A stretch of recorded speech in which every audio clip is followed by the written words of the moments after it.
में कनाडा से महेंद्र पॉल सिंह ने ज्वाइन किया है, सिख रहनुमा है। महेंद्र साहब, बहुत बहुत शुक्रिया आपके वक्त के लिए। पहले तो ये कहिएगा कि आपने तमाम तर सूरत हाल बखूबी देखी होगी, किस तरह से भारत ने रात का तारीखी का फ़ायदा उठाया और मासूम लोगों को निशाना बनाया, बच्चों को, औरतों को, बुजुर्गों को निशाना बनाया गया और किस तरह से दरअंदाजी की गई। क्या समझते हैं आप, किस कदर ये घिनौनी हरकत थी भारत की? और ये कहिएगा कि आप समझते हैं कि अब पाकिस्तान इस पर रिस्पॉन्ड कर सकता है, पाकिस्तान को रिस्पॉन्ड करना चाहिए? बहुत बहुत शुक्रिया आपका कि आपने मुझे इस इशू के ऊपर बात करने का मौका। देखिए, पाकिस्तान को रिस्पॉन्ड इस तरीके से करना चाहिए कि देखिए, अब आपके पास मौका है, क्योंकि इन्होंने जो घिनौनी हरकत की है, बुज़दिलाना हरकत की है हिंदुस्तान ने, जो हमेशा ही करता है। अब आपके पास कि उन्होंने अटैक किया है, आपके पास मौका है कि आप इनको जवाब भी दें और डिप्लोमेसी के जरिए भी आप शिकस्त दें। ये दोनों चांसेस हैं आपके पास बड़े बेहतरीन, जो हमेशा इंडिया हमारे खिलाफ इस्तेमाल करता रहा है। तो उसमें मेरा जो सबसे इन्होंने जो हरकत की है कि हमारे मसाजिद के ऊपर हमले किए हैं, मसाजिद के ऊपर हमले किए हैं, बेगुनाह बेकसूर लोगों के ऊपर हमला किया है, रात के घिनौनी अंधेरे के अंदर जो है उन्होंने घिनौनी हरकत की है। तो मेरा जो जाती ख्याल है कि इनको जवाब किस सूरत में देना चाहिए। हमारी पाक फौज के ऊपर अवाम का एतमाद है, लेकिन अवाम का एतमाद और इस तरह से बढ़ सकता है। महेंद्र साहब, मैं कता कलामी की माजरत चाहूंगा, आपका ताल्लुक सिख कम्युनिटी से है, यहाँ पर मुसलमानों को शहीद किया गया। आप समझते हैं मस्जिदों को टारगेट करना, किसी की इबादत गाहों को टारगेट करना, क्या ये मोदी की इस्लाम दुश्मनी है?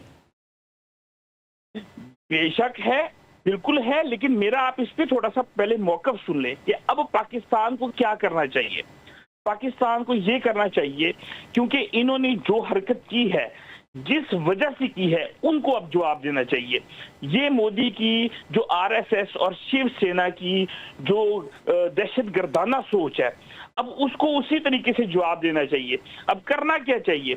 अब जिस तरह से इन्होंने टारगेट किया, पाकिस्तान के कुछ एरिया को टारगेट किए, बीजेपी, आरएसएस और शिवसेना के हेडक्वार्टर पे अब पाक फौज को हमला करना चाहिए। जिस दिन मैं आपको चैलेंज करके बता रहा हूं, अगर पाक फौज ने ये काम कर दिया तो एक नंबर फायदा क्या होगा कि दुनिया भर की सिख कम्युनिटी भी आपके साथ डबल तरीके से, अब आज भी खड़ी है, लेकिन फिर डबल तरीके के साथ आपके साथ खड़े होगी, क्योंकि आप जुल्म के खिलाफ खड़े हो जाएंगे।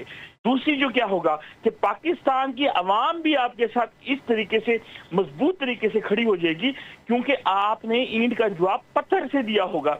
तो मेरी आज भी पाक फौज से ये रिक्वेस्ट है कि आप ईंट का जवाब जो है पत्थर से देने के काबिल हैं, आप दे सकते हैं, लेकिन दें, आप करके दिखाएं, जैसे पिछली हुकूमत में इमरान खान ने महेंद्र साहब, यानी कि आप कह रहे हैं सिख कम्युनिटी मुसलमानों के साथ खड़ी है? बिल्कुल खड़ी है, 100% खड़ी है। मैं कनाडा में हूं यहाँ पे, क्योंकि हूं मैं पाकिस्तानी, लेकिन कनाडा विजिट पे आया हूं। आप बिलीव करें कि मुझे सुबह से लेके शाम तक सिख कम्युनिटी की कॉलें आती हैं कि आप इस वक्त आपके पास मौका है कि आप हिंदुस्तान को पूरी दुनिया में एक्सपोज करें, हम आपके साथ खड़े हैं।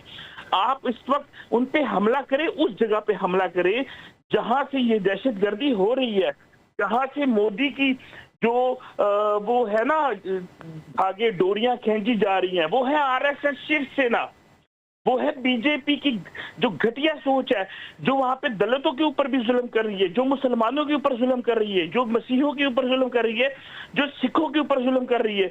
अगर आप उनको टारगेट करेंगे जहां से ये दहशतगर्दी की जोर आता है मोदी को, साहब, कनाडा में भी दहशतगर्दी कर रहे हैं, ये रॉ की जानिब से कनाडा में भी दहशतगर्दी की जा रही है। देखिए, कनाडा ने तो जवाब दिया ना। कनाडा ने तो अमेरिका जो इंडिया के साथ सफारती तल्लुकात खत्म किए। कनाडा ने जो जितना प्रेशर यूएन में और अमेरिका के जरिए जो प्रेशर इंडिया को दिया, वो प्रेशर हमें भी देना चाहिए ना। उनका सिर्फ एक बंदा शहीद हुआ था, हरदीप सिंह निज्जर, किस तरीके से उन्होंने किया। हमारी तो मस्जिदों को टारगेट किया है, हमारे तो मासूम बच्चों को टारगेट किया, मासूम सिविलियन को टारगेट किया इन्होंने, और 24 मिसाइल जो है उन्होंने पाकिस्तान में भेजे हैं। ये खुलेआम खिलाफ वर्जी है बैनुल अक़वामी क़वानीन की, और अब मौका है कि पाकिस्तान इसका जवाब उस तरीके से दे। महेंद्र साहब, मैं आपका एक और मौक़िफ़ जानना चाहूंगा। ये मेरा सवाल ले लीजिएगा, वो ये कि मस्जिदों को टारगेट किया गया, ये मैसेज क्या कन्वे करना चाह रहा है मोदी? देखिए जी, जो मैसेज कन्वे कर रहा है मोदी ने, आरएसएस, बीजेपी, शिवसेना के साथ साथ इजराइल को भी खुश किया है, और आपको ये जवाब दिया है कि जहां पे फलस्तीन में हमने आपके साथ किया है वहां हम पाकिस्तान में भी कर रहे हैं। और पाकिस्तान वो मुल्क है जो कि एटॉमिक पावर है, जो कि पूरी दुनिया में वाहिद इस्लामिक एटॉमिक पावर है। उन्होंने आपको ललकारा है और उन्होंने इसराइल को मैसेज दिया है कि आप तो सिर्फ फलस्तीन में जुल्म कर रहे हैं, जो कि निहत्ते हैं। हमने तो एटॉमिक पावर की मसाजिद पे हमला कर दिया है।